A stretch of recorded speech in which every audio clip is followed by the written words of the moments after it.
¿Qué es una carta de despido? Un despido no puede ser verbal, es decir, no pueden echarte simplemente diciendo que estás fuera de la empresa. La ley exige que el cese sea comunicado por escrito, mediante una carta de despido. Solo de este modo puede finalizar la relación laboral con el trabajador cuando se trata de una decisión unilateral del empresario. Pero no es suficiente que el despido sea comunicado por escrito, sino que también es imprescindible que la empresa se asegure de que el afectado ha recibido la carta. Por este motivo, la entrega de la carta de despido ha de hacerse en persona, o a través de otro medio que certifique la recepción, correo certificado con acuse de recibo, burofax o vía notarial, sobre todo. Corresponde por tanto al contratador la carga de probar que ha notificado el despido por escrito al miembro de la plantilla que ha echado. Y también debe facilitar al destinatario una copia de la carta. No es habitual la notificación por email u otros instrumentos telemáticos, puesto que en dichos casos puede resultar muy dificultoso acreditar tanto el envío como la recepción, al ser formatos fácilmente manipulables. Requisitos de la carta de despido. Pero la carta de despido tiene que cumplir unos requisitos formales y de contenido para que sea legalmente válida. En este sentido, debe recoger los siguientes elementos. Datos de la empresa y del trabajador. Exposición clara, suficiente e inequívoca de los hechos que han provocado el despido, aunque no es necesaria una descripción pormenorizada. Fecha de comunicación del cese y fecha de efectos, cuando se hará efectivo. Que se identifique el tipo de despido, objetivo o disciplinario. Y si hay improcedencia y la empresa lo reconoce previamente, que conste que es un despido improcedente, despido injusto, y que conlleva una mayor indemnización. Por último, que figure la cantidad que percibe el empleado en concepto de finiquito y, si procediera, de indemnización. ¿Firmo la carta de despido? Sí.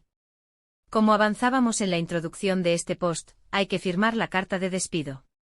¿Cómo se firma un despido no conforme? Si no estás de acuerdo con cualquier cuestión referente a tu despido, como especialistas en derecho laboral te aconsejamos que, junto a tu rúbrica y la fecha de ese día, no olvides ponerla, anotes las palabras no conforme. De esta forma, no dejarás cerrada la posibilidad de reclamar, independientemente de que finalmente lo hagas o no. La firma normalmente es manuscrita, pero también puede ser válida una firma electrónica generada mediante un dispositivo seguro. Desde el punto de vista contrario, solo se debe firmar la carta de despido ante el empresario o la persona en quien éste delegue. No es posible que el acto del despido lo realice alguien que carece de facultades para ello. ¿Sirve de algo rechazar o negarse a firmar la carta de despido? Insistimos en que no sirve de nada negarse a firmar la carta de despido o rechazarla. Porque eso no impedirá que la empresa siga adelante con el despido.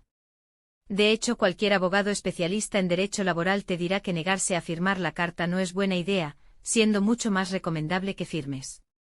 De ese modo, como hemos señalado antes, podrás acompañar tu rúbrica con las palabras no conforme.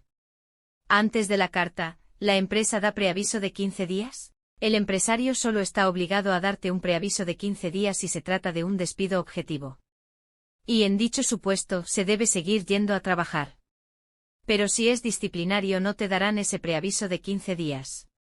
El despido será inmediato.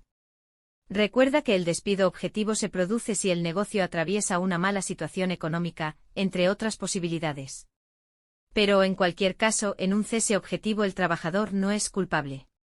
En contrapartida, en un despido disciplinario la culpa se atribuye al trabajador, por incumplimiento grave. Ambos tipos de despido pueden calificarse como despido improcedente, despido nulo o despido procedente. ¿Cuántos días de salario por año cobraré?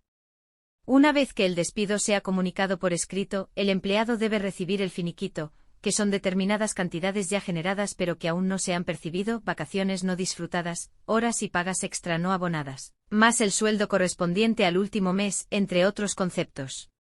Pero también puede tener derecho a cobrar una indemnización. Indemnización por despido objetivo y disciplinario. La indemnización depende de cómo se identifique el tipo de despido, o cómo lo declare un juez, llegado el caso.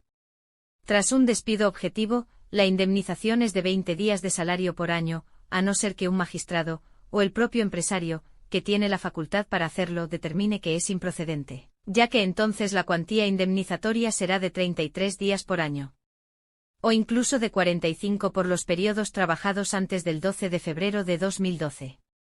Y si el cese es inicialmente disciplinario y después se declara improcedente, la norma es la misma, 33/45 días de salario por año. Por el contrario, si se califica de procedente en un juzgado, porque la procedencia no la puede dictar la empresa, el trabajador no cobrará ninguna clase de indemnización.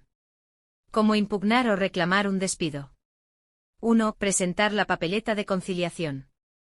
Tras la notificación del despido, si decides reclamar, dispones de 20 días hábiles para presentar en el juzgado de lo social lo que se denomina papeleta de conciliación. Este documento es un escrito que preferentemente debe preparar un letrado especialista en derecho laboral y que ha de ser admitido en el SMAC, Servicio de Mediación, Arbitraje y Conciliación de tu comunidad autónoma. Después presentar la papeleta de conciliación, el juzgado citará a ambas partes para que se reúnan y hagan lo posible por llegar a un acuerdo. Pero si los representantes de la empresa y el trabajador no lo logran, se puede interponer una demanda para ir a juicio. 2. Demanda judicial. Tras presentar la papeleta de conciliación y pasar por el servicio de mediación, arbitraje y conciliación, un trámite que es obligatorio, puedes seguir luchando si consideras que la decisión unilateral del empresario ha sido injusta. Como señalábamos en el apartado anterior, la siguiente fase es la judicial. Se presentará una demanda y se señalará una fecha de juicio. ¿Cómo saber qué hacer ante una carta de despido? Cuando se entrega la carta de despido, el trabajador debe comprobar que en el documento se identifique el tipo de despido, objetivo o disciplinario, y si hay una declaración de improcedencia previa por parte de la empresa. Esto es importante para una futura reclamación, debido a que según la clase de despido se rebatirá de una forma u otra la decisión unilateral del empresario, en caso de que decidas impugnar. Para saber si hacerlo merece la pena, lo idóneo es que consultes a un experto quien, solo leyendo la carta, ya te podrá decir las opciones que tienes. Incluso piensa que no siempre es necesario ir a juicio, ya que quizá puedas alcanzar un acuerdo favorable para ti en el SMAC, Servicio de Mediación, Arbitraje y Conciliación.